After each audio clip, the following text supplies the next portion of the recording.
Well, speaking of more nonsense here, the Biden administration has straight up been lying to us, which I even called out from the State of the Union regarding these unemployment numbers and employment numbers. I mean, just blatantly lying. If you recall in the State of the Union, Joe Biden's like, well, we made 12 million new jobs.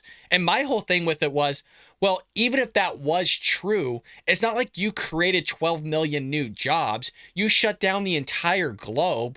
And so everybody lost their job. And so when people go back to work finally, because everything's opened back up, well, yeah, you're going to have an increase in jobs because everything was shut down. The only way you could go is up.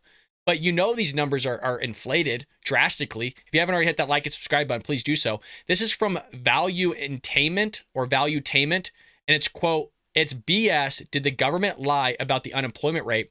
And this guy, Patrick Bet-David, and Barry Habib, Adam Sosnick, Tom Ellsworth talk about the unemployment rate under Biden. And they brought the receipts, folks. This is a good clip. We're not going to watch it all the way through, but I did want to highlight it. This guy's podcast is amazing. But listen to this guy talk about these unemployment numbers and the outrageous lie that the government is pulling on us. On parade saying we got blowout jobs number. BS. Okay. Number one, in January showed 517,000 job creations. That is not for real. What we had was a seasonal adjustment. The numbers showed we lost 2.5 million jobs, but they said, January we usually use 3 million. So poof, 500,000 jobs created. We did not create those. But what's even more egregious? Take a look, Rob. Just scroll through real quick to the next one. I want to show you. So this is the 517, right? Watch these numbers. It really would have been 2.5 million losses on the next one. And go ahead and scroll through if you can. And I wanted to show you the thing from the BLS. Just go to the very next slide. Just advance it to the next one.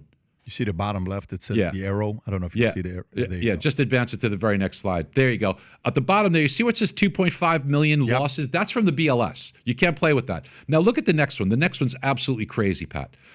I think he's talking about the Bureau of Labor Statistics, I believe. Which, like, all this is government data, by the way. So it's not like they're pulling a sleight of hand on you to show you these numbers, but it's amazing when he starts talking about them. I mean, literally just lying, just blatantly lying about these numbers. Not these men, but the Biden administration, the government in general. Look at these numbers, guys. That's Bureau of Labor Statistics. Right. That's our government, folks. That's our government. So take a look at what they showed from the household survey, which, as you all know, that's where Rob? That's where you get the unemployment rate. Yeah, there you go. They claimed in January we created 894,000 jobs.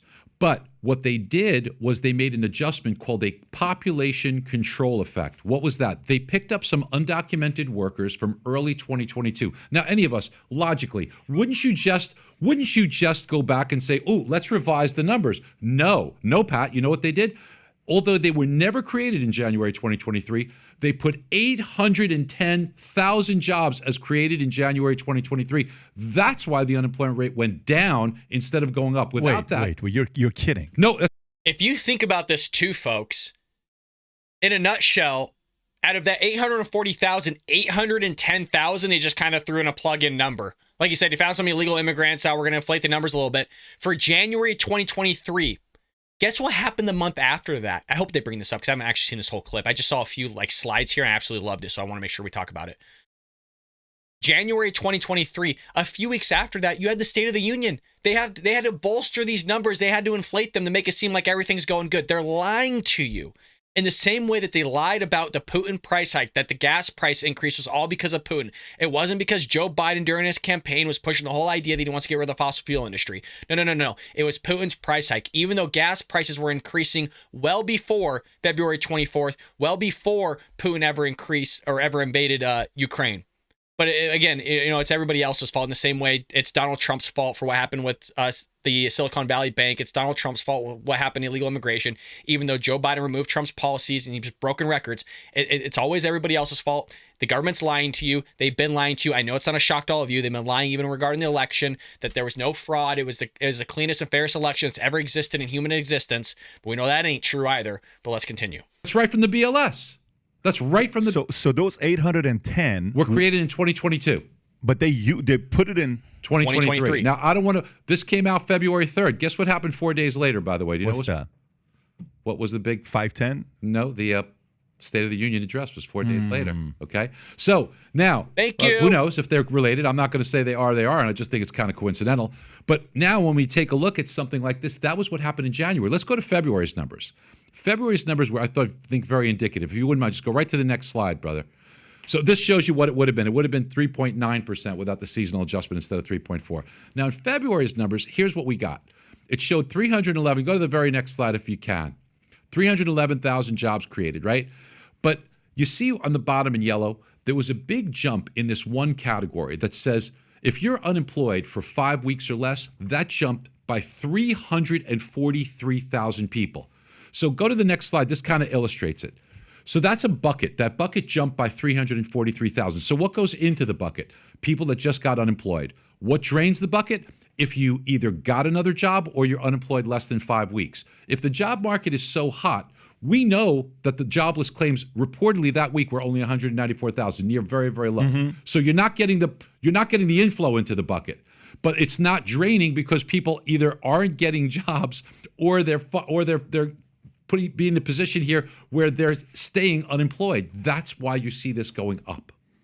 That's so wild that they present it the way they do to say it's the lowest in how many years? Lowest in 57 years, 50-something years. Hey, it's the lowest and this is lowest in that. So, okay. So Barry, if...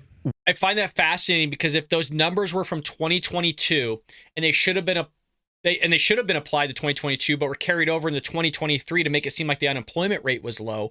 But in actuality, there's also a good amount of people that are unemployed under the 5 week or less category, which was transferred into February, theoretically.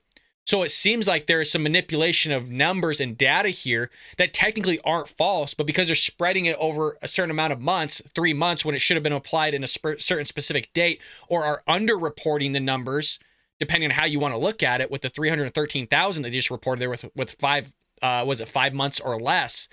Like, that's insane. That is literally insane. That's no different. That's actually unethical if you really believe it or not. I mean, if you look at an accountant doing that with bookkeeping, that's insane. Under or overstating your revenues or your assets. I mean, that is wrong. It's unethical, but they're doing it with this because they have an agenda to push, because Joe Biden does everything right, you guys. He can't do anything wrong. You're going to see massive ramifications of this about them reporting false numbers like this, basically pretending that everything is fine when in actuality it isn't. Because it's going to catch up regardless. All this stuff's going to come to fruition regardless. It doesn't have to come to fruition with people just exposing it. It's just going to happen naturally through the economy failing, like we've seen with our banks, like we've seen just with the stock market not doing so well since Joe Biden's been in office, like you've seen with your retirement and your 401k or 403b, losing an average of about 21% of that, which keeps going down, by the way. So you're going to see this come to light very, very soon. What you're saying is true, and let's just say it is based on the numbers you're giving here. It's BLS. So it's not like you're getting the number from a survey.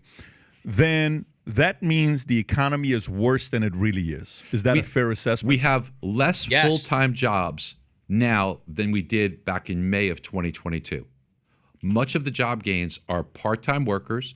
Much of the job gains are people working multiple We have jobs. less full-time workers today than May of 2022. You can look at the That's not good. Now, Pat, the next one's going to really blow your mind. Check this out. Now, we got all these job gains, right? Go to the very next slide if you can, please, Rob. This one's really interesting. Do you see that chart on the bottom there? Yes. That chart on the bottom shows COVID. Yeah. But what these are is hospitality and leisure workers. Right. This has been the engine of growth. Sure. Most of the job gains have come from this category, but it's not real growth. You're just putting these poor people back to work, right? Thank you. That's exactly what I was talking about. In a nutshell, he's basically saying, look, this screen here, this graph where you see that massive decrease right there, that decline was March of 2020, where you had COVID-19 instituted because they shut everything down. And then you have the growth coming back up. And he's just reiterating, hey, this is a good metric. This is a good viewpoint of seeing, hey, leisure, hospitality, seasonal adjustments taking place, people going back to work. But Joe Biden trying to capitalize on that aspect. Let's see how he goes further and deeper into this kind of narrative. But if you notice, we're almost back to trend. Do you see that? We're even lower than that. But eventually, let's say we put everybody back. There's not that much more juice left to be squeezed here, right? And if you take a look at the job openings and labor turnover, known as the JOLTS report, this is job postings. Yep. This category last month was down 194,000. So this tells me the labor market's about to take a negative turn. If the labor, and I'm with you, I'm fully there, and I've been saying this for a few months, where I think that's the number no one's talking about. Okay, but let's go there. Your background, for people that don't know your background, I mean, if you've been on a couple other. So we're gonna pause it there. We watched about 4 or 5 minutes of this, and I think it's highly informative with what's taking place here, because look, they're really exposing the Biden administration and what they're doing with the manipulation of data. And we see this, it doesn't just come from the Democrats, folks, to be quite honest. It also comes from the Republicans. But I think it's important to kind of raise awareness to how easy it is for the government to manipulate numbers, kind of delay certain numbers into early 2023, as we saw with the employment numbers coming up, or plugging in a number of 810,000. I mean, it is insane with what they did here. And the Democrats are nowhere to be found on this because, again, Joe Biden, he wakes up at 9 a.m., you guys, and talks about Silicon Valley Bank, and we're supposed to be excited about that. As I mentioned in the prior segments, the bar is so low for this guy to do anything that whenever he does anything that's remotely anywhere near that bar, we're supposed to get excited about. And again, to give you some examples, we're supposed to get excited that Joe Biden spoke at 9 a.m. We're supposed to get excited that he can read a teleprompter correctly. We're supposed to get excited that he can actually say the alphabet. I mean, this is how low the bar is. That literally, you guys, that he gets awake and speaks at 9 a.m., that's how excited we're supposed to be? That is so insane. But this is the bench for the Democrat Party, guys. They have nobody else. They're literally going to run this guy out on a gurney. They're literally going to put, wire around him and post him up like a puppet and try to make him talk, in 2024. And somehow he'll probably win again with like 90,000 votes. How that's going to happen? Well, I can't say it on YouTube, but I'm sure we can all guess how Joe Biden's going to get the votes in 2024. So let me know what you think about all this, folks. We have more news, by the way. There's so much news. I take a day off to celebrate my birthday.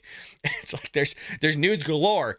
So, folks, let me know what you think about all this. Again, head over to Amazon, Barnes & Noble. Link is in the description. Buy and purchase a copy of Trojan Horse, How the Left is Destroying America. You're seeing it in real time. Literally, our country is falling apart with the progressive left and the Democrat Party running the show. We got to find out why. We got to be informed why.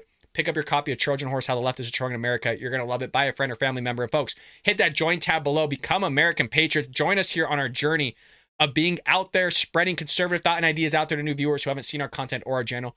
Your help and support would be greatly appreciated. And folks, I'll see you back here tomorrow here on The Bald Brad Show.